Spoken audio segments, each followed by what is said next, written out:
या शब्दाची व्यापक व्याख्या केलेली. पूर्वी हा शब्द शेतकऱ्याचा, सेना 12 बलुतेदारांची. हे सगळे 12 बलुतेदार आहेत, त्यांना विश्वासात घेण्याचं काम मी 25 वर्षभर केलं. त्यामुळे आज सहज माझ्या व्यासपीठावर रामदास आठवले येतात, प्रकाश आंबेडकर येतात.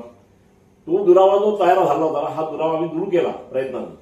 आता याच्या पुढच्या काळामध्ये आज मनामध्ये तुमच्या खतखत अस्तित्वाच्या लढ्यामध्ये, या अस्तित्वाच्या लढाई हे सगळे वर्ग एकत्र केले पाहिजे. दुसरी कुटुंबाची लढाई नाही होणार. आरक्षणाला धक्का लागू शकतो का? हो, लागू शकतो. लागला तर लागणार. आता मी तुम्हाला सांगतो ना, याला जर कुटुंबाचे दाखल दिला तर ऑटोमॅटिक ओबीसी होतात ते.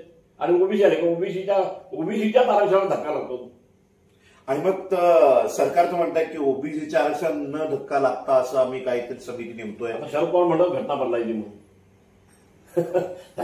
त्यांनी का घटना बदलली नाही?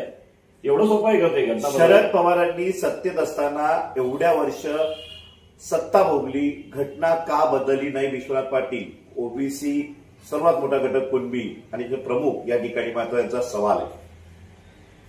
त्याची कारणं काय असतील?